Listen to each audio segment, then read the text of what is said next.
기도로 시작하겠습니다.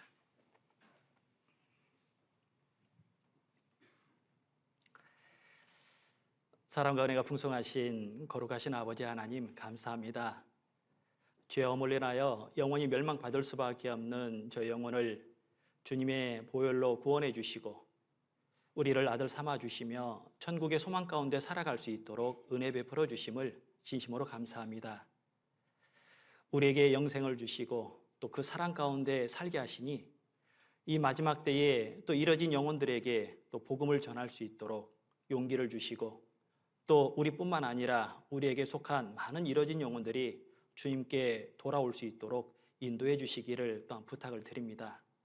구원받은 이후에 날마다 동행하시는 주님과 더불어 항상 하나님의 뜻을 위해서 살게 하시고 또 우리의 변화된 모습을 통해서 많은 이들에게 하나님의 영광을 드러내어 잃어진 영혼들이 그 영광을 보고 돌아올 수 있도록 우리를 귀하게 사용하여 주시고 또 이 마지막 때에 믿음을 지키기 위해서 당하는 여러 가지 고난들, 환난들 또 주님께서 기억하셔서 고난 가운데 주님의 주시고자 하는 축복을 바라보고 그 모든 고난을 이기며 살아갈 수 있도록 도와주시옵소서. 주일을 맞이해서 믿음의 형제 자매님들 한자리에 불러 모아 주심을 감사합니다. 특별히 우리에게 전해지는 말씀을 통해서 우리의 삶이 변화되고 하나님께 영광이 될 수 있도록 도와주시며 또 이 자리에 함께하지 못한 여러 형제 자매님들 또한 주님께서 말씀으로 그 마음을 위로하여 주시고 혹여 고난이나 또 고통이나 또 여러 가지 핍박 속에 있는 형제 자매님들 또한 기억하셔서 고난 속에 주님이 함께 하심으로 능히 그 고난을 이길 수 있도록 도와주시옵소서. 또 이 시간에 국내뿐만 아니라 해외 곳곳에 복음을 전하고 계시는 많은 전도인들, 선교사님들 또 그의 가정을 지켜주시고 한 분 한 분의 그 믿음을 더욱더 세워주시고 또 말씀이 전해지는 곳곳마다 더욱더 말씀이 흥황이 되어서 구원받은 역사가 날마다 일어날 수 있도록 함께해 주시옵소서. 또 이 시간에도 주님께서 함께 하셔서 우리에게 필요한 말씀 알게 하시고 그 말씀에 붙들려 살아갈 수 있도록 또 도와주시옵소서. 모든 것 주님께 감사드리며 우리를 사랑하시는 예수님 이름으로 기도드렸습니다. 아멘. 네, 성경 구약 성경 열왕기하 18장을 찾으시겠습니다.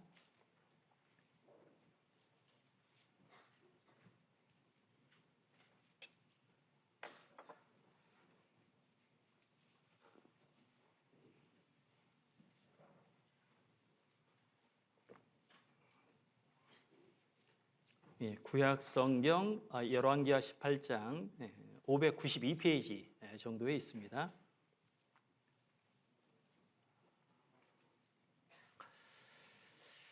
열왕기하 18장 1절부터 8절입니다. 열왕기하 18장 1절부터 8절을 보시겠습니다. 예, 제가 한 절 읽고 우리 형제 자매들께서 한 절, 마지막 두 절은 같이 읽는 것으로 하겠습니다. 이스라엘 왕 엘라의 아들 호세아 3년에 유다 왕 아하스의 아들 히스기야가 왕이 되니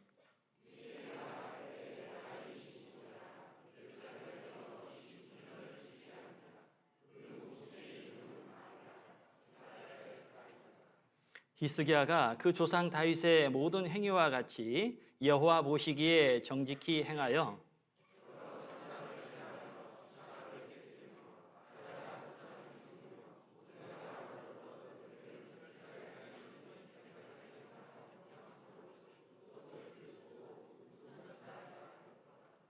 히스기야가 이스라엘 하나님 여호와를 의지하였는데 그의 전후 유다 여러 왕 중에 그러한 자가 없었으니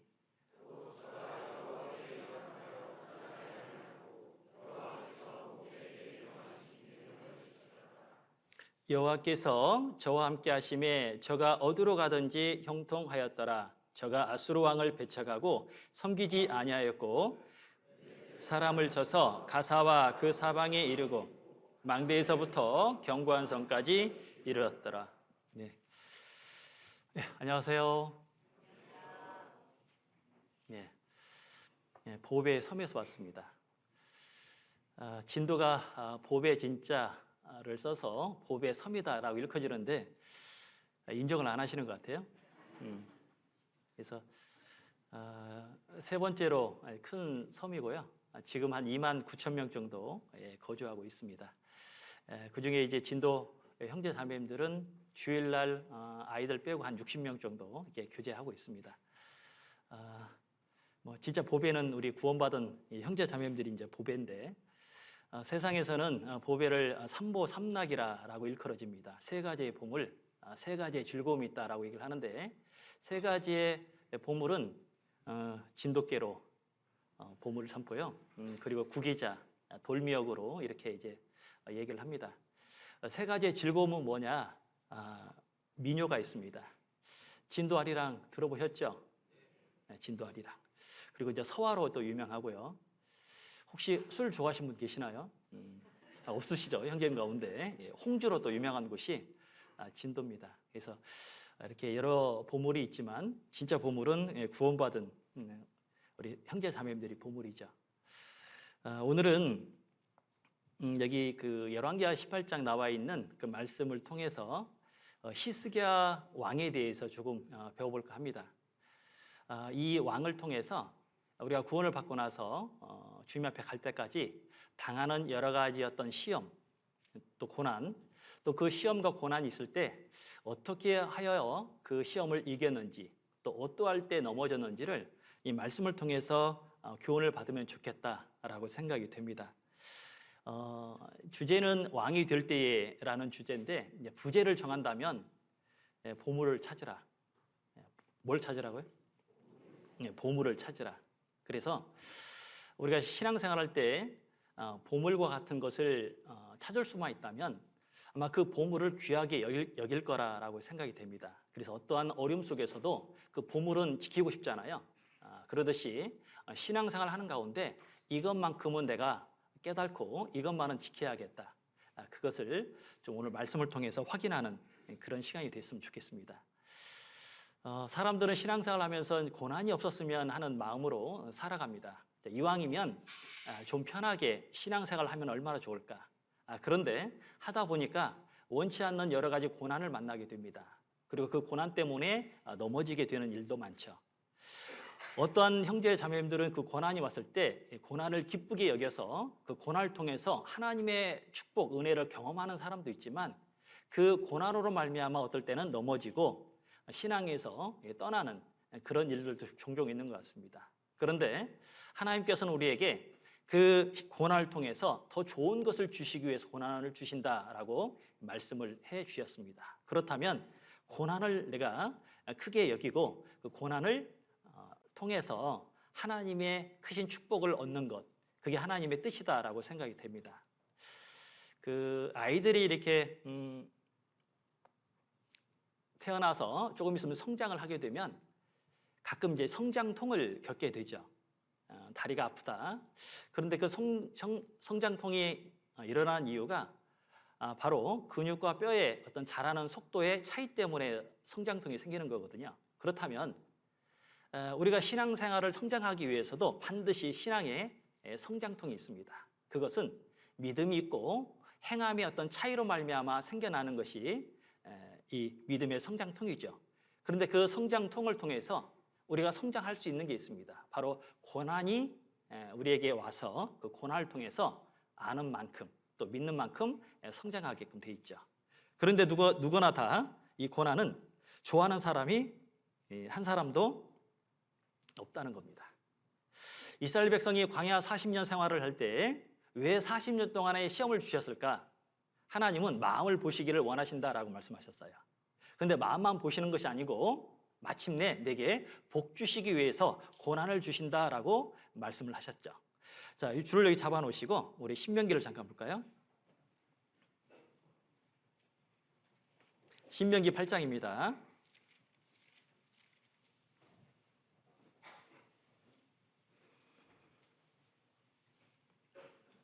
신명기 8장 2절입니다.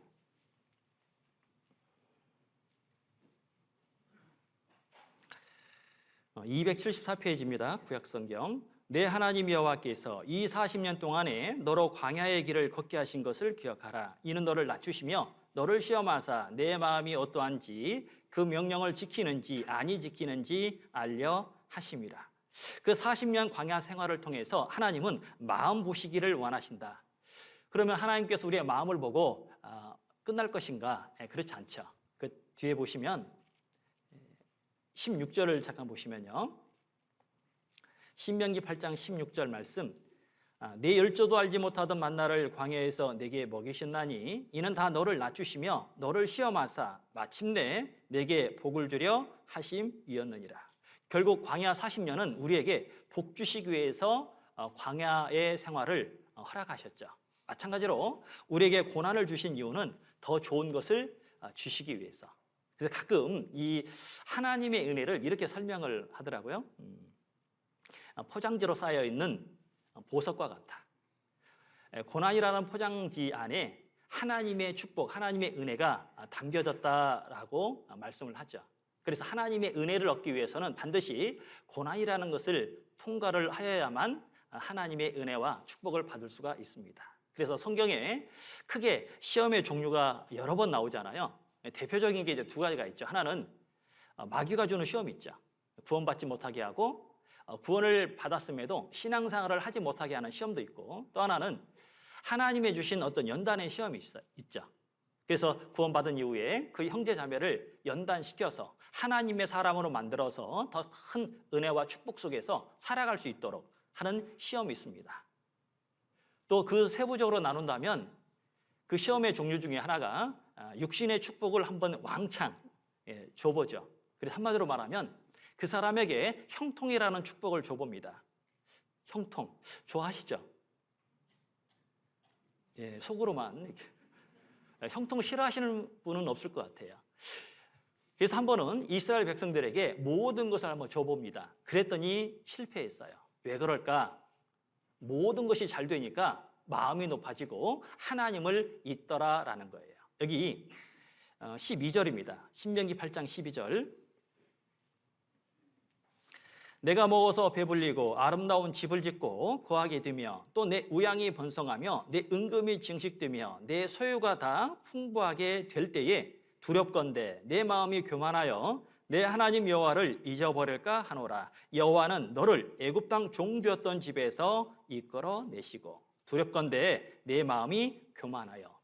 교만하고 하나님을 잊어버리게 됩니다. 그때가 언제예요? 바로 풍부하게 될 때에. 근데 그 풍부 앞에 다죠.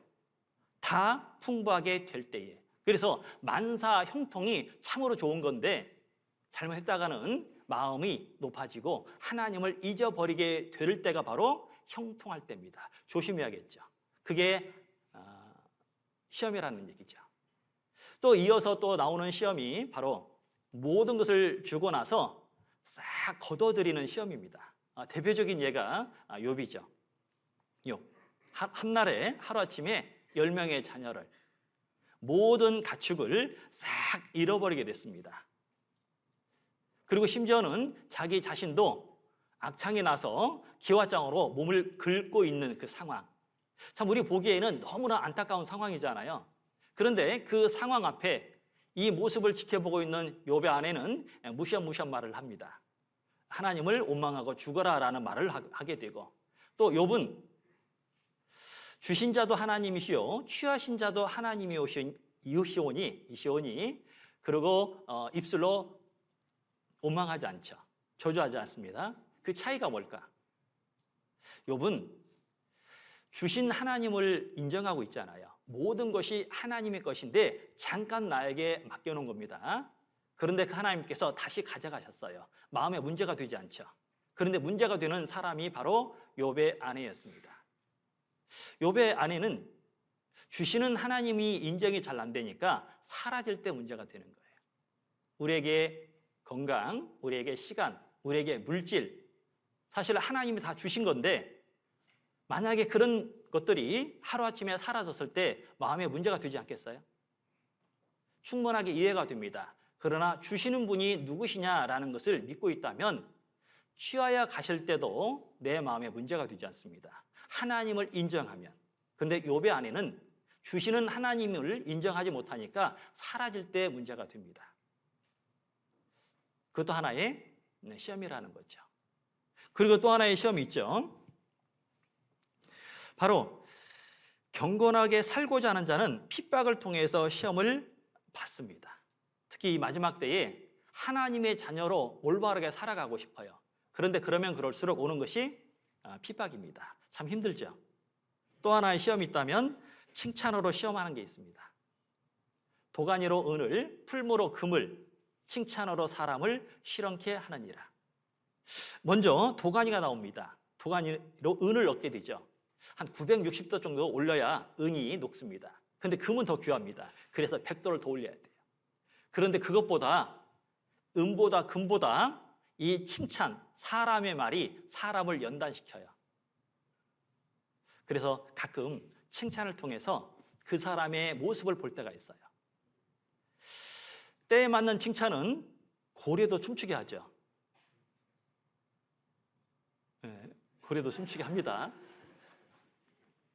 그런데 칭찬을 하게 되면 왜 이제야 칭찬하는 사람 그렇게 말을 하시는 분도 있고, 어떤 분에게는 칭찬하면 더 자기 자신을 낮추는 분도 계시죠. 칭찬이 뭐길래? 말이잖아요. 그 말을 통해서 가끔 우리의 어떤 신앙을 시험할 때가 참 많습니다. 신앙생활을 하면 할수록 어떤 일보다 더 힘든 게 있죠. 그 사람의 말 한마디가 가끔 나를 아프게 할 때가 있어요. 경험해 보셨어요? 평택은 없잖아요. 네. 자, 그래서 오늘 그 시험과 고난을 통해서 하나님이 주시고자 하는 것, 그 보물이 뭔지를 좀 살펴보고자 합니다. 오늘 주인공인 히스기야 왕입니다. 히스기야는 남쪽 유다의 14번째 왕입니다. 여호와는 힘이다라는 뜻을 가지고 있습니다. 그런데 그 왕은 종교개혁, 영적 개혁을 일으켰던 아주 위대한 왕이죠. 그 왕들 가운데 선한 왕에 포함된 왕이 바로 이 히스기야 왕입니다. 이 왕에게도 여러 번의 고난을 만나게 되는데 그 모습이 구원을 받은 이후에 우리가 겪어야 될 고난의 모습이에요. 그래서 한 4가지를 시간이 되는 대로 좀 살펴보려 합니다. 우리가 우리의 어떤 그 신앙이 어떤 모습으로 이렇게 살아가는지를 평상시에는 잘 모릅니다. 그런데 고난이 오면 나의 믿음이 드러나는 것처럼 뉴턴은 이런 말을 하죠.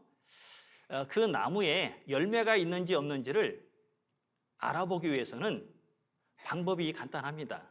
그 나무를 흔들어 보면 열매가 있으면 떨어질 것이고 열매가 없으면 떨어지지 않는 것처럼 가끔 나에게 고난을 통해서 나를 흔들어 봅니다. 그러면 믿음이 있으면 뭐가 나오겠어요? 믿음이 떨어지겠죠. 네.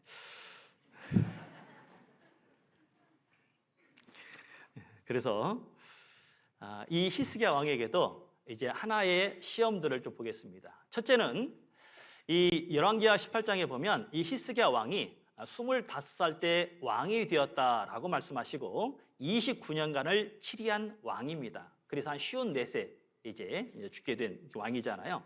그런데 첫 번째 시험은 왕이 될 때입니다. 오늘 주제처럼 왕이 될 때, 왜 왕이 될 때 시험일까? 이유가 있습니다. 그것은 북쪽 이스라엘 20명의 왕, 19명의 왕들은 다 악한 왕이었죠. 그리고 남쪽 20명의 왕들 가운데 8명만 선한 왕입니다. 왜 왕이었는데 하나님 앞에 악한 왕으로 일컬어지고 어떤 왕들은 선한 왕으로 구분짓는 그런 모습이 있죠. 왜 그럴까요? 왕이지만 자기를 위해서 살아가는 왕도 있지만 반대로 선한 왕들은 자기의 인생보다 하나님이 원하는 인생으로 선택해서 살아갑니다. 이 첫 번째 시험은 선택의 시험, 믿음의 시험, 말씀의 시험이다라고 볼 수 있습니다. 왕이 되면 어떻게 할까? 왕이 되면. 왜냐하면 25살 때 왕이 됐어요. 그러면 25살이면 우리 한 청년, 한 대학생 정도 되지 않습니까? 그때 그 나라의 왕이 됐어요. 어떻게 살고 싶으세요? 가끔 우리가 그 전도 집회 할 때 이런 그 질문을 하는 내용이 있는데 죄에 관련해서 얘기할 때요. 만약에 당신이 오늘 하루 종일 투명 인간이 된다면 어디 가고 싶으세요? 라고 질문을 한 적이 있어요. 자, 형제님들에게 질문했습니다. 어디 가고 싶으세요? 그랬더니요, 은행에 가고 싶어요. 투명 인간 돼서. 그리고 또 어디 가고 싶으세요? 목욕탕 가고 싶어요. 남자 목욕탕 아닙니다. 그러니까 투명 인간이 되면 선한 일보다는 어떤 일이냐? 악을, 죄를 짓는 데 사용을 하더라라는 얘기예요. 그러듯이 왕이 됐을 때 선택을 해야 됩니다. 하나님을 떠난 자기의 인생을 위해서 살 건지 아니면 다윗을 쫓아서 하나님의 영광을 위해서 살 건지. 놀랍게도 이 히스기야 왕은 다윗을 본받아서 하나님을 위해서 살아갑니다. 이건 선택을 했다는 거예요. 왜냐하면요, 반드시 옳은 선택을 하기 위해서는 그 선택할 수 있는 영향을 끼칠 수 있는 사람이 반드시 있어야 되는 거예요. 성경을 읽어보면 말씀에 주의한 자는 좋은 것을 얻는다고 그랬죠. 말씀에 주의한 자는, 왜요? 말씀을 통해서 영향을 받는 사람은 반드시 축복을 받을 수밖에 없는 거예요. 마찬가지로 믿음의 사람은 반드시 믿음의 사람의 영향을 받아서 믿음의 결단을 하게 됩니다. 우리의 신앙도 마찬가지예요. 예를 들어 보겠습니다. 구원을 받기 전에 세상이 전부인 사람처럼 살아갔습니다. 그러다가 말씀을 배우고 하나님의 살아계시고 성경의 사실이고 내가 죄인임을 발견했어요. 그렇다면 그때 선택을 해야겠죠. 구원 받을까 말까. 믿음의 선택은 구원을 받는 쪽으로 선택합니다. 이제 구원을 받았습니다. 구원을 받고 나서 또 선택을 하셔야 돼요. 신앙생활을 할까 말까. 주일에 교회 왔습니다. 혹시 이런 결정하신 분 계세요? 교회 오시기 전에 오늘 주일인데 갈까 말까. 그렇게 하신 분 계셔요? 또 한 걸음 더 나아가서 물어보겠습니다. 오늘 졸까 말까? 그렇게 결단하신 분 계세요? 네. 구원을 받고 나서 처음에요, 시간이 흘러가면 다 일꾼이 된다라고 생각을 했습니다. 시간이 흘러가면 5년, 10년, 20년 되면 다 일꾼이 될 거야. 그런데 지금 이제 꽤 오랜 시간이 지났지만 시간이 지나서 일꾼이 돼야 한대요? 돼야 안 돼요. 되죠? 시간이 지나간다고 해서 일꾼이 안 되더라는 얘기예요. 왜 그럴까요? 반드시 하나님을 위해서 살겠다라는 결단이 없으면 절대 이루어질 수가 없어요. 고린도전서 16장을 잠깐 보시겠습니다.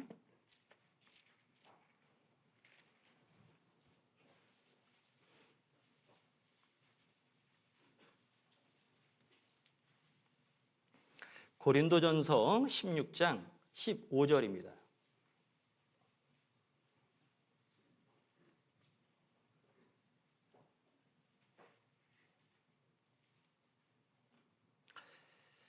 형제들아, 스데바나의 집은 곧 아가야의 첫 열매요 또 성도 섬기기로 작정한 줄을 너희가 아는지라 내가 너희를 권하노니. 여기에 스데바나의 집이죠. 집이니까 가정입니다. 그런데 그 집이 아가의 첫 열매예요. 그 아가의 지방의 첫 구원받은 가정이 됩니다. 근데 그 가정이 뭘 결정해요? 뭘 결단을 합니까? 성도 섬기기로 작정을 했어요. 이상하죠?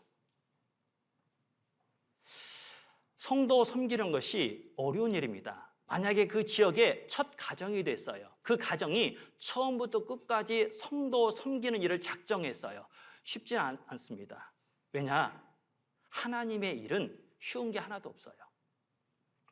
교제에 참석하는 것, 기도하는 것, 전도하는 것, 봉사하는 것, 교회 안에 하나님 앞에 쉬운 것이 단 하나도 없는 것을 아셔야 돼요. 그러니까 여기에 섬길 때도 작정이 없이는 섬길 수가 없는 겁니다. 여러분, 섬기는 것이 이건 아무나 할 수 있는 게 아니에요. 누구를 통해서 이루어질까? 작정한 가정. 그런데 가정 가운데 사실은요, 형제의 작정보다 더 큰 작정이 필요해요. 누굴까요? 평택은 자매님들이 안 계시는 것 같아요. 섬길 때요, 형제도 사실 큰 일을 합니다. 그런데 가정에서 자매님의 어떤 도움이 없이는 절대 그 가정이 작정할 수가 없어요. 그러나 육신의 일은 크게 작정을 하지 않아도 이루어진다는 거 아세요? 주일날 작정 안 해도 졸음이 오잖아요. 예를 들면. 그래서 하나님의 일은 작정하지 않으면 안 되는데 이 히스기야 왕에게 다윗을 쫓아서 그렇게 개혁을 했던 그런 힘, 그 이유가 어디서 나왔을까? 첫째는 어머니의 이름이 아비야입니다. 나의 아버지는 하나님이다라는 뜻을 가지고 있어요. 그 아버지가 제사장입니다. 결국 무엇을 설명하냐면 아버지 아하스 왕보다 어머니의 영향을 크게 받습니다. 왜냐하면 아버지는 어떤 왕이었냐면 성전의 문을 닫아버리는 왕이에요. 그러니까 자기 아버지는 하나님 보실 때 가장 악한 왕이에요. 그런데 반대로 어머니는 믿음을 가지고 있는 어머니였습니다. 이 히스기야는 누구를 닮았냐면 본받았냐면 아버지의 악한 모습이 아니라 하나님을 설명하고 하나님에 대해서 일러주는 그 어머니의 믿음을 선택하게 됩니다. 그래서 믿음의 선택을 하게 돼요. 두 번째, 이 히스기야 왕에게 영향을 줬던 사람이 또 있습니다. 누구였냐면 그 당시에 활동했던 선지자가 있어요. 바로 큰 선지자, 대선지자죠. 이사야 선지자입니다. 성경을 읽다 보면 이 선지자를 통해서 교제가 이루어졌다라는 사실을 보게 돼요. 선지자가 누굽니까? 말씀을 가지고 있는 사람이죠. 결국 믿음의 선택을 하기 위해서는 말씀을 가진 선지자와 늘 함께 교제가 이루어졌을 때 영향을 줘요. 여러분 집에서는 누구의 영향을 크게 받습니까? 네, 아버지의 영향을 받죠. 어머니의 영향도 받습니다. 구역에서는 누구의 영향을 받을까요? 부역장님. 교회에서는요? 목사님 이렇게 영향을 받죠. 사실 영향을 받습니다. 히스기야 왕도 그 성전의 문을 닫아버렸던 그 악한 아버지를 본받지 않고 어머니의 영향, 그 선지자의 영향을 받아서 25살 때 결단을 내리게 됩니다. 생각을 해보세요. 그러면 그 25살 때 왕이 됐다고 해서 그런 결단을 내렸을까? 결정했을까? 그렇지 않습니다. 그 전부터 그런 마음으로 살아왔기 때문에 그런 때가 오면 그런 결단을 내리는 것이 쉬운 일이 되네요. 믿음을 통해서 말씀 가운데 살아가는 사람은 어떤 선택의 기회가 오면 선택할 때가 어려운 게 아니에요. 복잡한 게 아니에요. 아주 쉽습니다. 여러분 오늘 조금 있으면 점심을 먹어야 돼요. 결단해야 돼요. 그런 건 아니죠. 그러니까 믿음 가운데 있는 사람은 어떤 선택의 기회가 오면 이것이 큰 문제가 와닿지 않는 거예요. 왜냐하면 지금까지 말씀대로 믿음대로 살아왔기 때문에 믿음의 결단을 내리는 것이 그렇게 어렵지는 않다는 거죠. 이 히스기야 왕은 왕이 된 이후에 얼마 있다가 북쪽 이스라엘이 멸망을 당하게 되는 것을 보게 됩니다. 아시리아에서 멸망을 당하게 되죠. 그런데 왜 아시아를 통해서 북쪽 이스라엘이 멸망을 당할까? 한마디로 말하면 말씀을 등 뒤로 던졌다 그랬어요.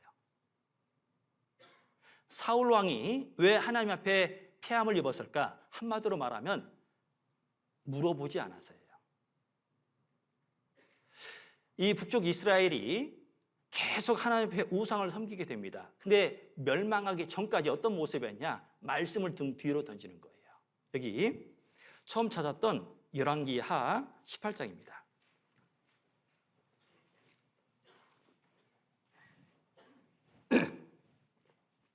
열왕기하 18장 10절 보겠습니다. 18장 10절 3년 후에 그 성이 함락되니 곧 히스기야의 6년이요 이스라엘 왕 호세아의 9년이라 사마리아가 함락되매 아수르 왕이 이스라엘을 사로잡아 아수르에 이르러 할라와 고산 하볼 하숫가와 메대 사람의 여러 성읍에 두었으니 이는 저희가 그 하나님 여호와의 말씀을 준행치 아니하고 그 언약을 배반하고 여호와의 종 모세의 모든 명한 것을 거스려 듣지도 아니하며 행치도 아니하였음이더라. 여기 하나님의 말씀을 준행치 아니했다. 하나님의 말씀을 배반했다. 하나님의 그 종 모세의 모든 명한 것을 거스려 듣지도 아니하며 행치도 아니했음이더라. 한마디로 말하면 말씀을 뒤로 던졌다. 결국 아수르에 멸망하는 이유가 그 말씀이잖아요. 그렇다면 신앙 안에서 넘어질 때가 언제입니까? 말씀을 등 뒤로 던졌을 때, 말씀을 소홀히 할 때 항상 신앙이 넘어지게 되더라라는 것을 히스기야 왕은 알게 됩니다. 그래서 왕이 되자마자 이제 뭐예요? 아버지가 성전의 문을 닫았던 그 문을 다시 여니까 하나님이 보여주시는 게 있어요. 열어서 보니까 성소가 더러워졌어요. 그래서 열고 성소가 수리하기 시작합니다. 수리라는 것은 고침이죠. 그러니까 문이 열려지니까 수리가 되고 더러움이 보이고, 그리고 아버지 때 문을 닫아버렸으니까 등불을 켤 필요가 없었고 또 떡상을 올릴 필요가 없었고 희생을 할 필요가 없었는데 성전의 문이 열려지니까 비로소 어떻게 돼요? 이제 주님의 인도를 받을 수 있고 주님에게 기도할 수 있고 그리고 주님에게 이제 희생할 수 있는 모습으로 바꿔져요. 그러기 위해서는 성전의 문이 열려야 되죠. 이 성전의 문을 히스기야 왕은 마음으로도 얘기합니다. 바로 하나님 앞에 우리의 마음이 열려져야 하나님과 회복이 더 빨라져요. 어그러졌던 것이 돌아옵니다. 아가서 5장에 보면 사랑하는 사람에게 요구하는 게 있어요. 나의 사랑 나의 어여쁜 자야 문 열어다오 그랬죠. 문. 사랑하는 사람에게 원하는 게 뭡니까? 그 문이에요. 그 마음의 문이 열려지게 되면 마음이 이제 비로소 뜨거워지기 시작합니다. 요한계시록 3장에 보면 7개 교회 가운데 제일 마지막 교회가 라오디아 교회이죠. 그 교회는 산부를 자랑했어요. 나는 부유하여 부자라 부족한 것이 없다는 놀라운 말을 하게 된 교회가 그 교회입니다. 부족한 게 없어요. 그러나 하나님이 보실 때 부족한 게 보였습니다. 열심을 내라 회개하라. 열심이 뭡니까? 바로 뜨거운 마음. 그 열심이 사라져 버렸어요. 육신적으로는 모든 게 갖춰졌습니다. 그런데 가장 중요한 열심이 빠졌어요. 이 갈멜산에서 850명과 대결했던 엘리야가 나중에 고백을 합니다. 하나님 앞에 내 마음이 특심 있다라고 고백을 해요. 특심이 특별한 마음이죠. 뜨거운 마음입니다. 그 뜨거운 마음을 가지고 있는 그 엘리야는 무엇을 보게 되냐? 하나님과 우상 사이에 머뭇머뭇거리는 그 사람의 모습을 보여주셨어요. 뭘 의미하죠? 우리 마음에 하나님을 향한 마음이 있다면 내 신앙이 보이기 시작할 거예요. 내가 지금 어떤 마음으로 신앙생활을 하고 있는지 달라지지 않겠어요? 요한복음 2장에 보면 어느 날 예수님이 성전에 쭉 들어가셨어요. 갑자기 이상한 행동을 하셔요. 장사하는 사람을 다 내어 쫓으셨습니다. 내 아버지의 집은 기도하는 집인데 장사하는 모습 사람들을 보고 다 내어 쫓으셨죠. 이해가 안 됐습니다.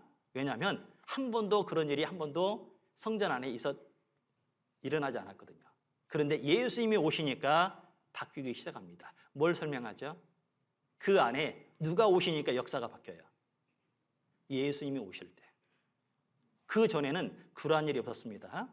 무엇을 설명합니까? 내 삶 속에 내 마음에 주님이 들어오기 시작하면 가만히 있을 수가 없는 거예요. 그 대표적인 사람이 삭개오죠. 세리장이었습니다. 많은 사람들에게 왕따를 당했던 사람이었습니다. 그가 예수님이 누구신지 예수님이 보고 싶어요. 그런데 키가 작은 단점이 있죠. 약점이 있습니다. 사람을 해치고 할 수가 없습니다. 그래서 뽕나무 위로 올라갑니다. 놀라운 것은 뽕나무 위로 올라갈 때 예수님이 다가오셨고 그 뽕나무 위에 있는 삭개오를 보고 놀라운 말을 하기 시작하죠. 내가 오늘 네 집에 유하야겠다. 그 말을 들은 삭개오가 집에 가서 쿨쿨 잤을까요? 아니죠. 청소를 하기 시작했을 거예요. 손님 맞을 준비를 했을 겁니다. 드디어 예수님이 오셨어요. 더 놀라운 말을 해요. 내 재산의 절반을 내어주겠으며 토색한 일이 있으면 4배나 갚겠다라고 말을 합니다. 그 집에 누가 오셨어요? 주님이 오셨어요. 그 삭개오의 집에 주님이 오셨어요. 바뀌죠. 우리는 내 삶 속에 내 마음에 주님이 오시면 가만히 있을 수 없는 게 당연할 거예요. 주님이 오셨잖아요. 주님이 성전에 오셨고, 주님이 내 마음에 오셨고, 주님이 내 삶 속에 들어와 계셔요. 그런데 아무렇지도 않게 살아갈 수 있을까요? 그렇지 않죠. 히스기야 왕은 25살 때 왕이 됐습니다. 왕이 되고 자기의 어떤 삶을 위한 인생보다 하나님을 위한 인생으로 바꿔가기 시작하죠. 그게 첫 번째 이 왕에게 오는 시험이었습니다. 왕이 될 때 오잖아요. 그 선택할 시간이 옵니다. 말씀에 주의한 자는 좋은 것을 얻는 것처럼 그때 믿음의 선택을 할 수 있는 거예요. 그게 첫 번째 시험입니다. 두 번째는 첫 번째보다 좀 어려운 시험이죠. 왜냐하면 얼마 후에 이 아수르가 남쪽 유다로 쳐들어오게 됩니다. 문제는 이 히스기야 왕이 준비를 했다는 얘기예요. 적이 올 것을 알고 성도 튼튼히하고 무기를 많이 만들었습니다. 그런데 감당할 수 없는 적이 쳐들어왔어요. 문제가 되겠죠. 바로 두 번째 문제는 감당할 수 없는 시험이 올 때 어떻게 할 거냐. 이 히스기야 왕은 이 아수르가 쳐들어왔을 때 그들이 원하는 조건이 있었습니다. 얼마를 달라고. 그래서 성전에 있는 금을 벗겨서 주었어요. 그랬더니 그 문제가 해결되지 않았습니다. 그런데 나중에 이 히스기야가 이 자기의 신하들과 함께 더불어 교제를 해요. 그리고 나서 그 두 번째 시험을 이기게 됩니다. 자, 처음에 그 아수르가 요구한 대로 들어줬을 때 그들이 요구한 대로 해줬더니 그 문제가 해결되지 않는 모습이 기록이 되어 있어요. 뭘 설명할까? 여기 열왕기에 찾으셨으니까 13절 보시겠습니다. 열왕기하 18장 13절.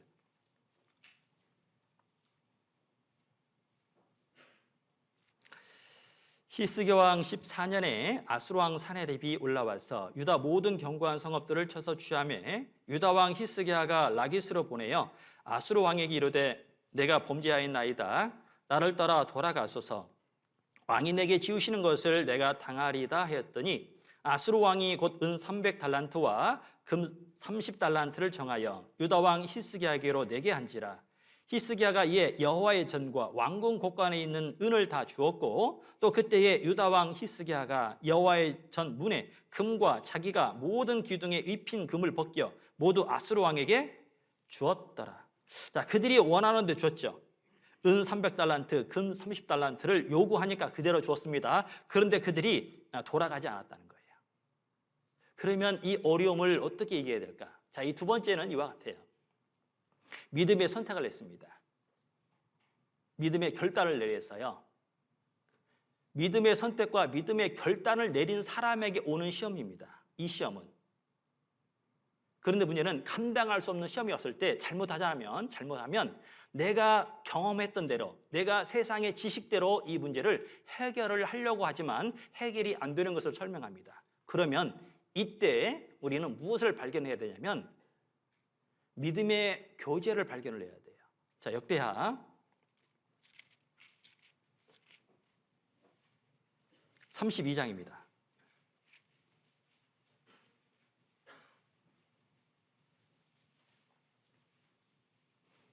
(32장) 2절부터 보시겠습니다. 32장 2절 700페이지입니다. 역대하 32장 2절 히스기야가 사네립이 예루살렘을 치러 온 것을 보고 그 방백들과 용사들로 더불어 의논하고 성 밖의 모든 물건을 막고자 하며 저희가 돕더라. 여기 그 방백들과 용사들로 더불어 의논했다라고 되어 있습니다. 의논했다. 자, 이 히스기야는 왕이죠. 왕이면 의논 없이 결단을 해도 결정을 해도 아무런 문제가 없는 겁니다. 그런데 이때 더불어 의논합니다. 근데 더불어 의논했는데 그 3절 마지막에 보면 저희가 돕더라 그랬어요. 누가 도와줄까? 의논한 사람들. 이 모습은 어떤 모습이냐면 어려움이 왔어요. 감당할 수 없는 어려움이 왔어요. 세상 방법으로도 해결이 안 됩니다. 그때 필요한 것은 믿음의 교제입니다. 어려울 때 반드시 해야 될 게 뭐냐? 믿음의 교제예요. 이 빌레몬서 1장 6절에 보면 믿음의 교제를 이렇게 설명합니다. 믿음의 교제는 저희 가운데 선을 알게 하고 그리스도에게 미치도록 역사한다라고 되어 있어요. 저희 가운데 역사하는 선을 알게 하고 무엇이요? 믿음의 교제가. 그냥 교제가 아니라 믿음의 교제가. 그 교제를 통해서 하나님의 뜻을 발견합니다. 그리고 그리스도에게 미치도록, 이 미쳐버렸다라는 의미가 아니죠. 주님에게 더 다가갈 수 있는 게 뭐예요? 그게 교제예요. 믿음의 교제, 그냥 교제가 아니라 믿음의 교제. 이 믿음의 교제가 무엇을 만들어냅니까? 더불어 의논하게 하고 어려움이 생기니까 그 일을 위해서 함께 도와주게 됩니다.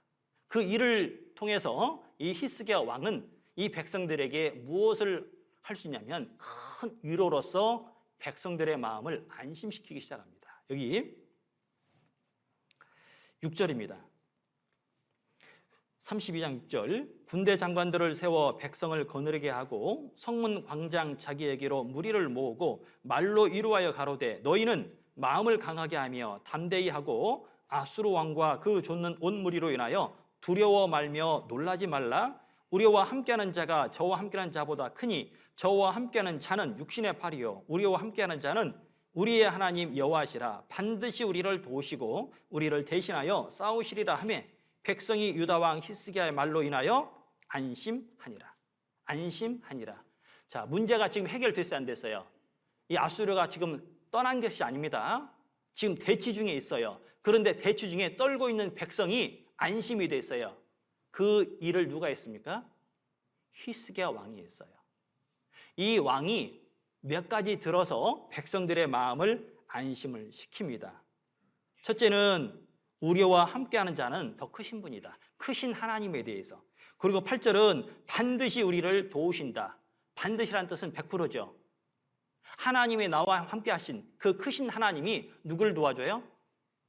반드시 나를 도와줄 테니까 두려워하지 말아라. 이 말을 듣고 백성들의 마음이 안심이 됐어요.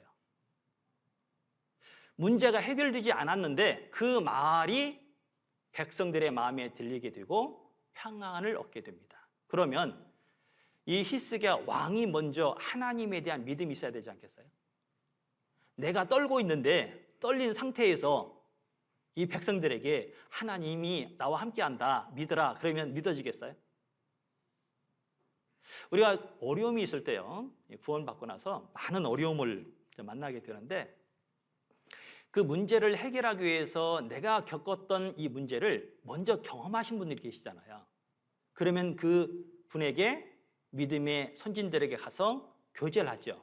그러면 그 형제님이나 그 집사님이 일러주면 그대로 하면 또 안심이 돼요. 왜요? 그분들은 경험을 했잖아요. 마찬가지로 신앙 안에서 지금 어려움을 겪게 되면 혼자서 해결하는 것이 정답이 아니라 반드시 교제를 통해서 그 답을 얻어갈 수가 있는 거예요. 그런데 그 문제가 아직 해결되지 않았음에도. 그런데 끝까지 그 말씀을 붙들고 견디고 살아가야 되는데 그 모습을 또 살지 못하게 하는 이들이 있죠. 아수르가 그래요, 아수르가. 아수르가 이런 말을 합니다. 자, 열왕기하 18장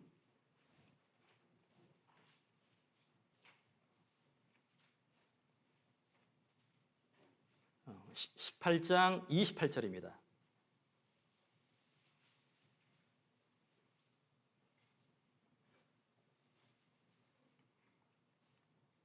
(594페이지) 18장 28절 랍사게가 드디어 일어서서 유다 방언으로 크게 소리질러 불러 가로되 너희는 대왕 아수르 왕의 말씀을 들으라. 왕의 말씀이 너희는 히스기야에게 속지 말라. 저가 너희를 내 손에서 건져내지 못하리라. 또한 히스기야가 너희로 여호와를 의뢰하라 함을 듣지 말라. 저가 이르기를 여호와께서 정녕 우리를 건지실지라. 이 성이 아수르 왕의 손에 함락되지 않게 하시리라 할지라도 너희는 히스기야 말을 듣지 말라. 35절입니다. 열국의 모든 신 중에 누가 그 땅을 내 손에서 건졌기에 여호와가 예루살렘을 내 손에서 능히 건지겠느냐 하셨느니라. 이 아수르는 계속 무엇을 설명합니까? 여호와를 믿지 말고 히스기야에게 속지 말고 끝까지 하나님의 말씀을 붙들고 살고 있는 것은 어리석은 사람이다라고 얘기를 하는 거예요. 세상이 그렇죠. 우리가 신앙생활할 때 큰 고난이 왔을 때 세상에서는 어리석게 끝까지 하나님 편에 서서 살고 있는 것, 말씀을 붙들고 살아가는 것을 어리석게 생각합니다. 그리고 마지막에 그러죠. 하나님이 절대 너를 도와주지 않을 거야. 포기하라고. 가끔은 성경 만화를 읽다 보면요, 이런 표현이 있어요. 이 아수르가 이스라엘 백성들에게 얘기를 하는 거예요. 항복해, 그러면 행복해. 좀 공감이 돼야 되는데요. 그러니까 아수르가 항복하라고 외치는 거예요. 그러면 네가 행복해. 이해되세요? 세상이 그와 같아요. 우리가 지금 내가 신앙생활을 하는 것이 지금 좋은 환경에서 신앙생활을 하는 분이 몇이나 되겠어요? 아마 주일날이요. 주일날 교회 오는 것도 너무나 눈치 보고 고통 속에서 슬픔 속에서 진짜 올 수 없는 상황임에도 올 수 있는 오고 있는 분이 계셔요. 사실은 이 자리에. 그렇지 않겠어요? 그런데 옆에서 그래요. 아이고, 항복하라고. 너를 위해서 믿음의 선택, 믿음의 길을 가는 것은 진짜 속는 일이라고. 만약에요, 끝까지 만약에 누가 그런 말을 한다면 더 슬프지 않겠어요? 어느 순간 나도 넘어갈 수 있거든요. 속지 말라 그렇죠. 심지어는 여기보다 더 좋은 곳이 있대요. 여기 32절.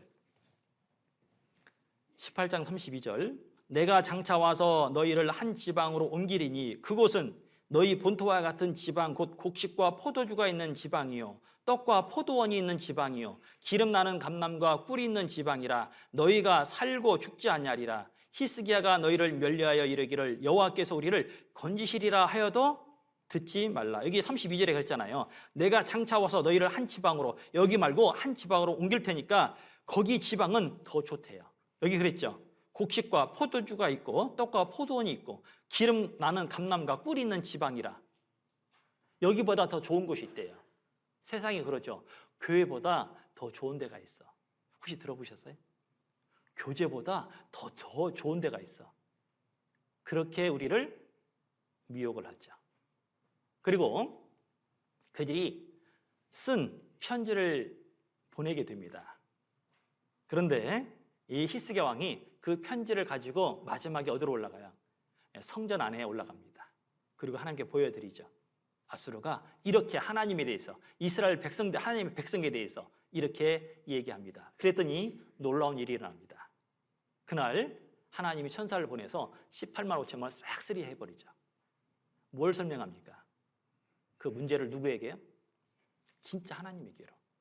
하나님께로 딱 맡기니까 하나님이 그 문제를 처리를 해주셔요. 우리는 그걸 믿어야 됩니다.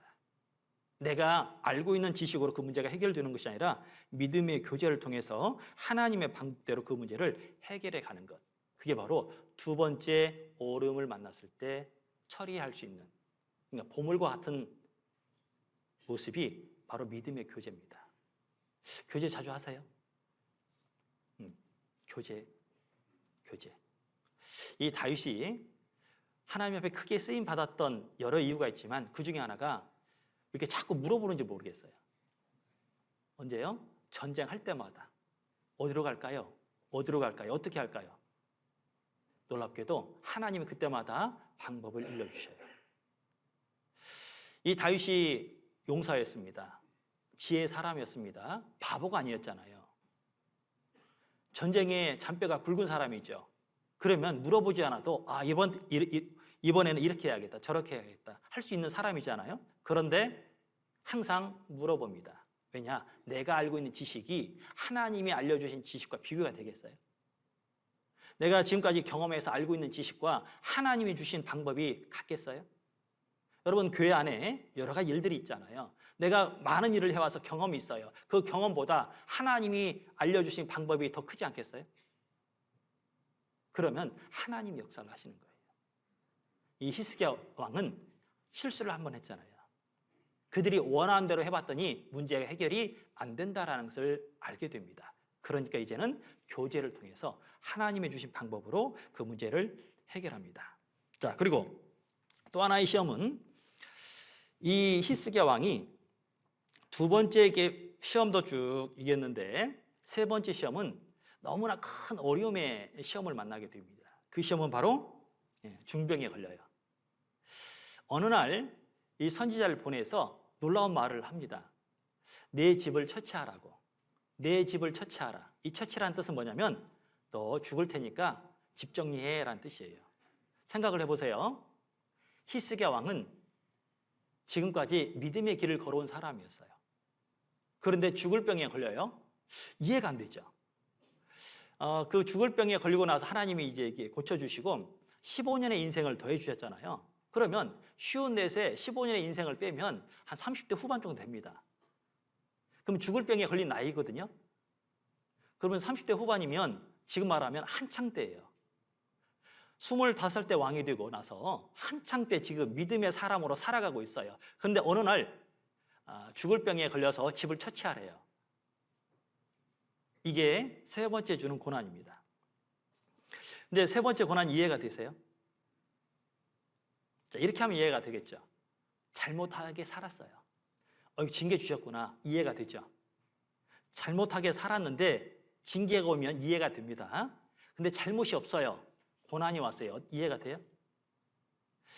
욥에게 잘못함이 없는데 고난이 왔어요. 이해가 돼요?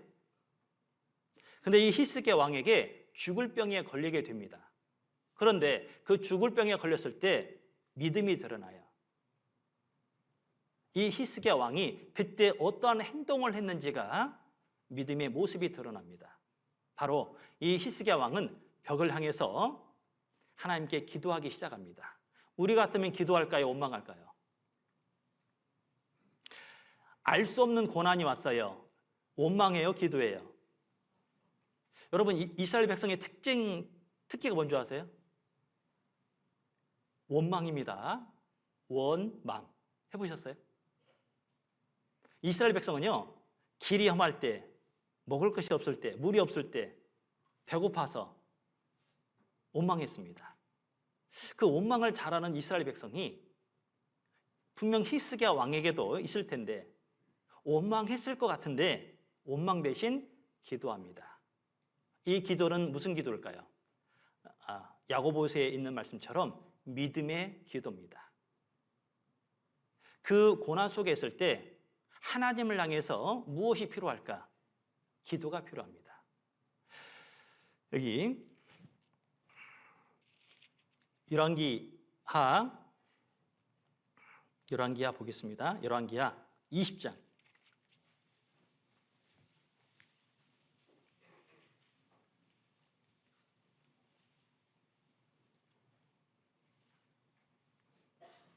(1절입니다) 그때에 히스기야가 병들어 죽게 되매 아모스의 아들 선지자 이사야가 저에게 나와서 이르되 여호와의 말씀이 너는 집을 처치하라 내가 죽고 살지 못하리라 하셨나이다. 히스기야가 낯을 벽으로 향하고 여호와께 기도하여 가로되 여호와여 구하오니 내가 진실과 진심으로 주 앞에 행하며 주의 보시기에 선하게 행한 것을 기억하옵소서 하고 심히 통곡하더라. 여기 2절에 보니까 히스기야 왕이 벽을 향해서 기도하기 시작합니다. 기도하여 가로되, 그리고 주의 앞에서 전심으로 주의 앞에 행하며 주의 보시기에 선하게 행한 것을 기억하옵소서. 이게 무슨 뜻이냐면 시편에 보면 내 시대가 주의 손에 있사오니라는 말씀처럼 내가 이렇게 살아온 것이 내가 뭘 잘해서 살아온 것이 아니고 하나님께서 허락하신 은혜 때문에 여기까지 온 거예요. 지금까지 왕이 될 때나 아수르가 쳐들어올 때나 죽을 병에 걸렸어도 이것이 우연이 아니라 하나님의 영광을 드러내기 위해서 왔다라는 것을 이 히스기야 왕은 알고 있었던 거예요. 그러니까 그 원망할 수 있는 그 상황에서도 이 왕은 원망하지 않고 기도합니다. 이 세 번째 시험은 이와 같은 것 같아요. 첫 번째나 두 번째는 옆에 있는 분들이 쉽게 알 수 있는 문제들이죠. 근데 세 번째 문제는 자기가 죽을 병에 걸린 것을 몇 사람이 몰라요. 왕이나 본인이나 하나님, 선지자나 가족 외에는 아마 그 병에 대해서 잘 모릅니다. 이 세 번째는 이와 같죠. 누구에게 쉽게 말을 할 수 없는 어려움이 있거든요. 누구에게도. 또 이 세 번째 시험은 이렇게 올 수가 있는 겁니다. 내가 지금까지 교제 안에서 말씀 속에서 살아왔어요. 교회를 떠난 적이 없습니다. 그런데 나보다 좀 더 열심을 내지 않는 형제 자매들은 잘 살아요. 가끔 이런 모습이 있어요. 신앙의 외출. 세상에 갔다가 오셨어요. 근데 그분이 너무나 잘하는 거예요. 잘 사는 거예요. 자녀들이 잘 되는 거예요. 자기 자녀는 항상 1등을 해야 되는데 밑에서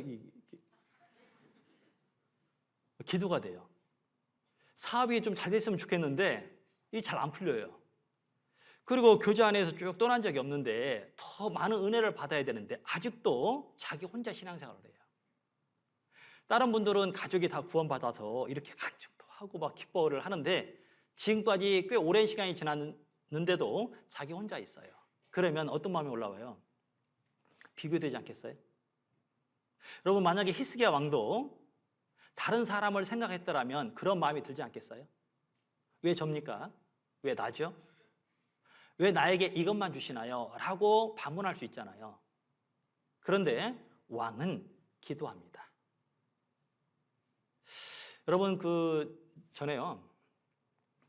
이제 수원에서 제가 이제 구원을 받고 여기에 한 3년 정도에 제가 지나갔어요. 아니, 지나간 것이 아니고요. 여기에 잠깐 쌍용 자동차에 잠깐 근무를 한 적이 있습니다.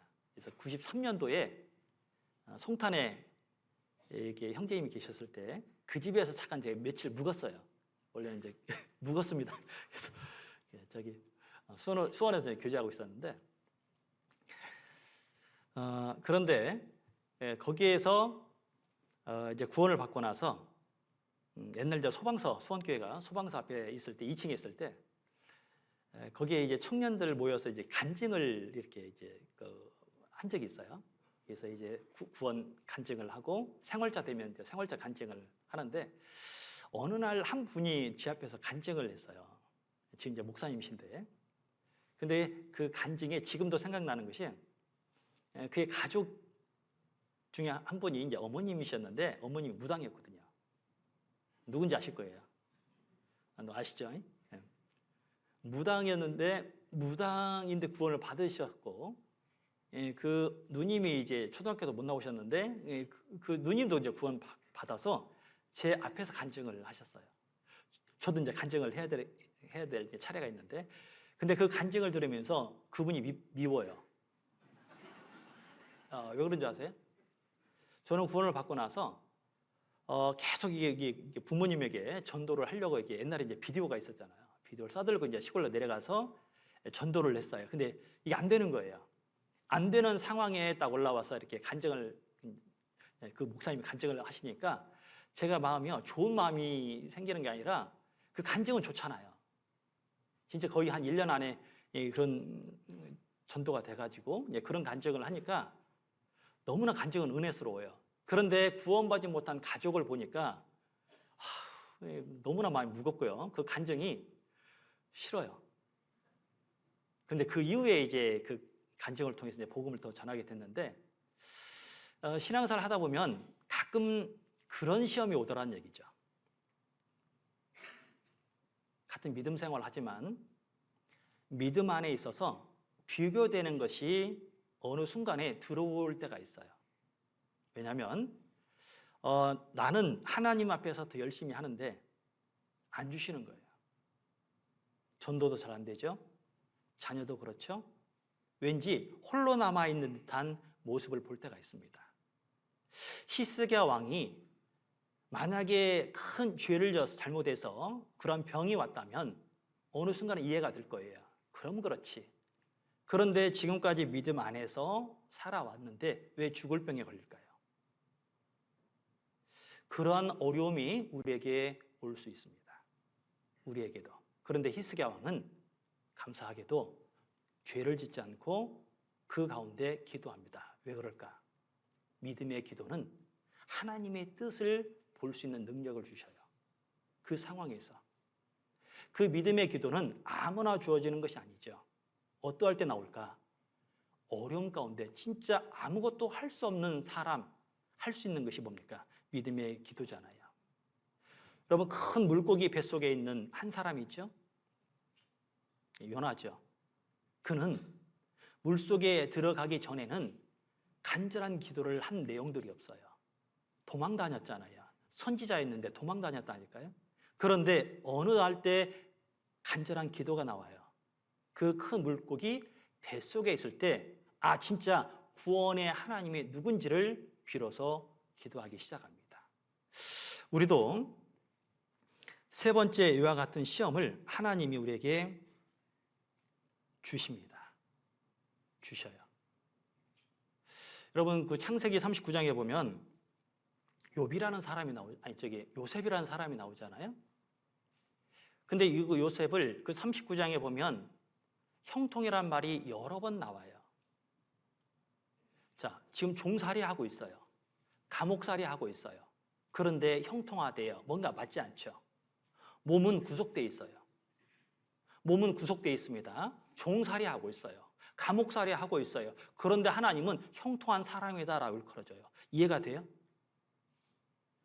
몸이 지금 아무것도 할 수 없는데 하나님 보실 때 형통한 사람이래요.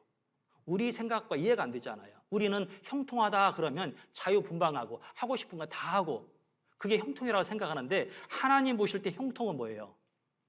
내 일이 잘 되는 것이 형통이 아니라 하나님의 뜻이 나를 통해서 이루어지는 것이 형통이에요. 좀 다르죠? 창세기 39장을 잠깐 보실까요?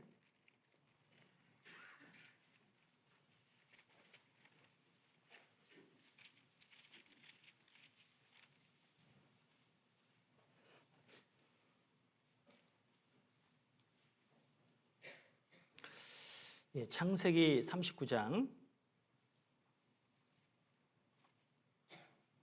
2절입니다.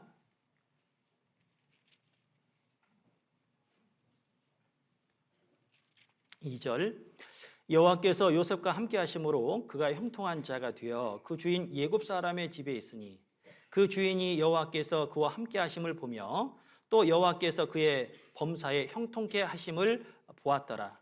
39장 23절 보시겠습니다. 전옥은 그의 손에 맡긴 것을 무엇이든지 돌아보지 아니하였으니 이는 여호와께서 요셉과 함께 하심이라. 여호와께서 그의 범사에 형통케 하셨더라. 여기 형통이라는 말이 나오는데 형통하기 위해서는 반드시 조건이 있어요. 어떤 조건이 있어요? 하나님께서 요셉과 함께 하실 때 형통이에요. 그러니까 우리의 어떤 형통이란 뜻이 하나님이 없는 형통은 불행입니다. 그런데 하나님과 함께한 모습 속에 형통이 이루어져요. 근데 그 형통한 사람이 지금 뭐하고 있어요?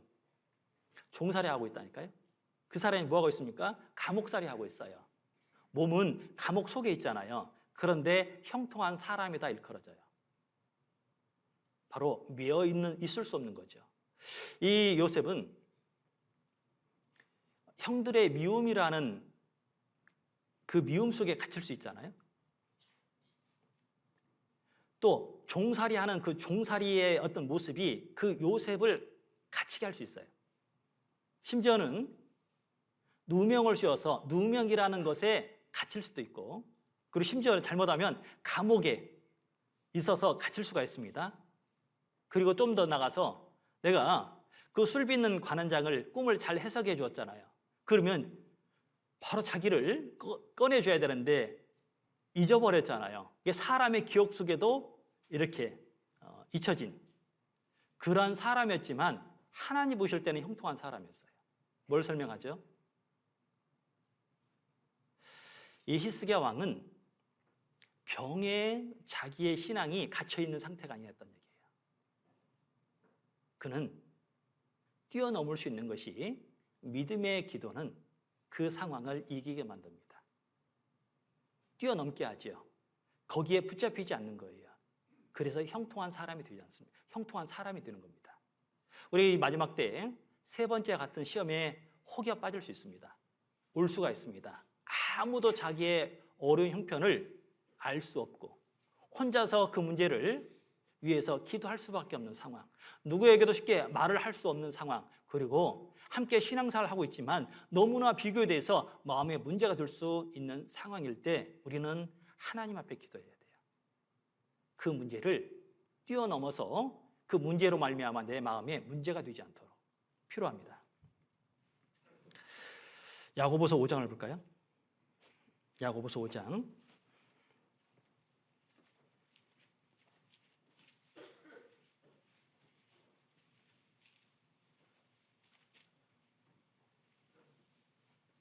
15절입니다. 야고보서 5장 15절 같이 한번 읽어보겠습니다. 믿음의 기도는 병든 자를 구원하리니 주께서 저를 일으키심이리라. 혹시 죄를 범하였을지라도 사하심을 얻으리라. 이러므로 너희 죄를 서로 구하며 병 낫기를 위하여 서로 기도하라. 의인의 간구는 역사하는 힘이 많으니라. 그래서 기도 앞에 항상 믿음의 기도, 병든 자를 구원한다고 그랬죠. 일으켜 세울 수 있는 것이 바로 믿음의 기도입니다. 우리는 이렇게 세 번째 같은 시험이 아마 올 수 있다라고 생각합니다. 그때 진짜 하나님 앞에서 기도하는 그 기도를 하나님께서는 찾으셔요. 그리고 또 이 히스기야 왕에게 이제 네 번째 시험이 옵니다. 그 시험은 이게 병들었던 이 히스기야를 15년의 인생을 허락해 주시고 회복을 시켜줘요. 그 회복할 때 이제 시험이 오는데 그 시험은 놀랍게도 히스기야를 넘어뜨리는 시험이죠. 우리가 사울이 넘어질 때 그리고 다윗 왕이 넘어질 때 그때가 언제입니까? 왕이 될 때잖아요. 만사 형통할 때. 그때 정점에 있는 사람이 넘어지기 시작합니다. 이 히스기야 왕이 세 번의 시험 가운데 넘어지지 않았죠. 그런데 이제 네 번째 이 시험에는 넘어지게 됩니다. 바로 그 시험은 이와 같은 시험이죠. 이제 이 15년의 인생을 더해 주었다라는 소식을 이제 이방 나라들이 듣게 됩니다. 그 중에 한 나라가 바벨론의 부르덧 발라단이 글과 예물과 사신을 보내게 됩니다. 놀라운 것은 그 사신을 맞아들이고 그 예루살렘 성 안에 있는 창고는 다 열어서 다 보여줍니다. 그리고 이사야 선지자가 와서 지금 뭐 하는 겁니까? 라고 하니까 사신이 와서 다 보여줬다고. 그랬더니 책망을 하게 됩니다. 왜 그럴까? 다 보여줬는데 거기에 빠진 게 있어요. 하나님이 빠졌습니다. 하나님의 은혜가 빠지고 영광이 빠지고 하나님을 드러내지 않았어요. 근데 그 네 번째 시험이 무엇이길래 그럴까? 이사야 39장에 보면 보물이 바뀌어버렸어요. 보물을 찾으라고 그랬잖아요. 오늘 주제가. 그런데 보물이 순서가 바뀌어버렸습니다. 이사야 39장을 보겠습니다.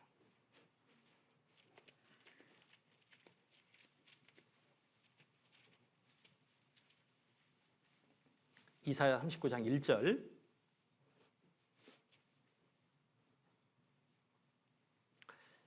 그때에 발라단의 아들 바벨론 왕 무로닷 발라단이 히스기야가 병들었다가 나았다함을 듣고 글과 예물을 보낸지라. 히스기야가 사자를 인하여 기뻐하여 그에게 궁중 보물 곧 은금과 향료와 보배로운 기름과 모든 무기구와 보물고에 있는 것을 다 보였으니 궁중의 소유와 전 국내의 소유를 보이지 아니한 것이 없은지라. 이에 선지자 이사야가 히스기야 왕에게 나와 묻되 그 사람들이 무슨 말을 하였으며 어디서 왕에게 왔나이까? 히스기야가 가로되 그들이 원방 곧 바벨론에서 내게 왔나이다. 이사야가 가로되 그들이 왕의 궁전에서 무엇을 보았나이까? 같이 읽어보겠습니다. 히스기야가 대답하되 그들이 내 궁정에 있는 것을 다 보았나이다. 내 보물은 보이지 아니한 것이 하나도 없나이다. 내 보물은 보이지 아니한 것이 하나도 없나이다. 뭔가 빠졌죠? 자, 여기에 보물이란 단어가 나옵니다. 이제 15년의 인생을 얻었던 이 히스기야 왕에게 이제 바벨론에서 글과 예물을 보냅니다. 그런데 첫째, 이 히스기야 왕이 그 사자를 보고 기뻐했어요. 생각해 보세요. 바벨론은 조금 있다가 남쪽 유다를 멸망시킬 나라예요. 이방인이죠. 그런데 이 히스기야 왕이 이방인의 선물과 글을 기뻐했어요. 기쁨의 대상이 바뀌어버렸죠. 또 하나가 그 안에 창고 안에 있는 것을 다 보여줬어요. 보이지 아니한 것이 없다고 그랬어요. 하나도 남김없이 다 보여줬어요. 내 보물은 보이지 아니하는 것이 하나도 없나이다. 이상하죠? 진짜 보물이 있잖아요. 우리에게 구원받은 사람에게 보물이 있습니다. 하나님이죠. 신령한 겁니다. 말씀이에요. 구원이에요. 그런데 어느 순간에 보이는 보물로 바뀌어버렸어요. 전에는 보이지 않는 것이 보물이었거든요. 말씀이 보물이었어요. 교제가 보물이었습니다. 믿음의 기도가 보물이었어요. 나에게. 그런데 이제 만사형통 15년의 인생을 딱 얻었는데 이제는 뭐예요? 보이지 않는 것이 안 보이고 안 봐야 될 것이 보이기 시작한 거예요. 결국 어떻게 됩니까? 넘어지게 되죠. 다른 말씀에는 하나님께서 그 히스기야 마음이 어떠한지 알고자 해서 잠시 떠나셨다라는 말씀도 있거든요. 뭘 설명합니까? 하나님이 떠나면 본성이 올라오는 게 사람 마음이에요.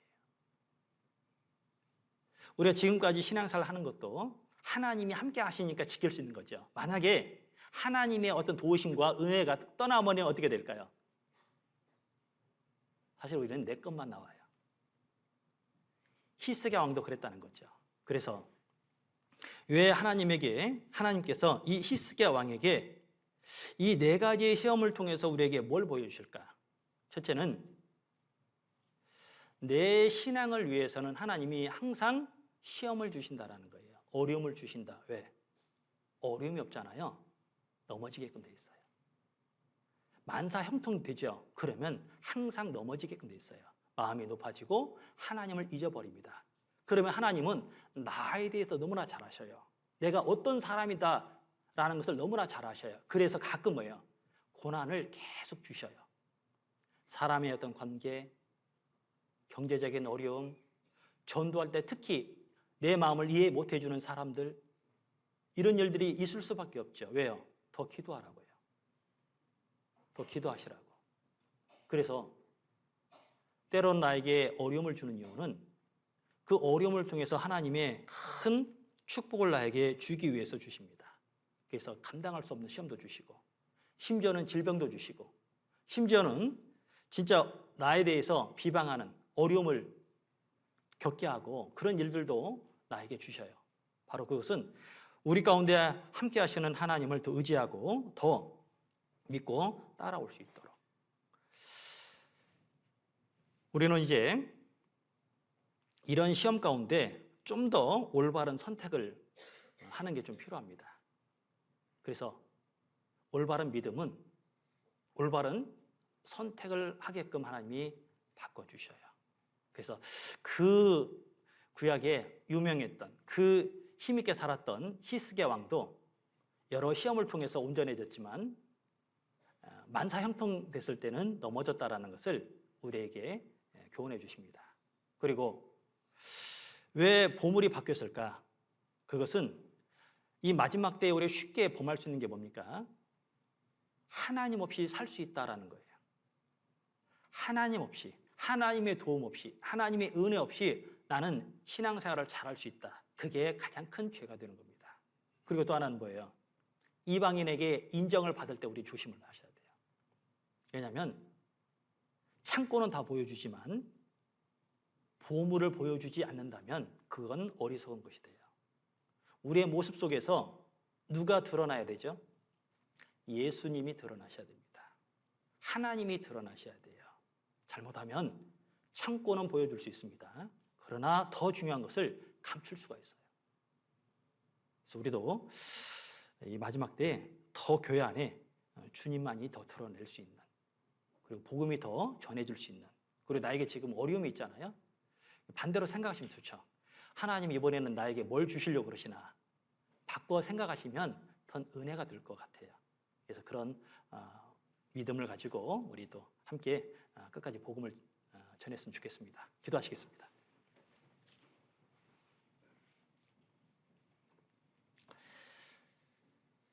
히스기야 왕에게 여러 가지 시험을 통해서 하나님께서 약속하신 그 귀한 보물들을 발견하고 또 믿음의 선택을 하며 믿음의 교제를 하며 믿음의 기도를 통해서 하나님 안에 축복을 받게 하심을 감사합니다. 그러나 만사 형통이 이루어졌을 때 혹여 하나님을 잊고 살지 않도록 늘 우리의 마음을 일깨워 주시고 도와주시옵소서. 끝까지 하나님을 드러내는 그러한 귀한 삶으로 이어질 수 있도록 도와주시옵소서. 평택교회를 통해서 계획하신 모든 일들이 이루어지기를 원합니다. 또 이곳에 많은 이뤄진 영혼들 기억하시고 말씀이 전해지는 곳곳마다 더욱더 이 복음이 활발히 증거되어서 구원받을 수 있도록 도와주시기를 원합니다. 이 자리에 함께하지 못한 믿음의 형제 자매님들 다음에는 함께 이 교제 가운데 거할 수 있도록 인도해 주시고 그 마음을 또 위로해 주시고 붙잡아 주시옵소서. 또 이 시간에도 담임 목사님 또 연천 지역에 복음을 전하고 계십니다. 끝까지 잘 마무리하고 내려올 수 있도록 하나님께서 또 은혜 베풀어 주시고 인도해 주시옵소서. 오늘 또 나머지 일정 또한 주 성령의 손길 가운데 부탁을 드립니다. 우리를 사랑하시는 예수님 이름으로 기도드렸습니다.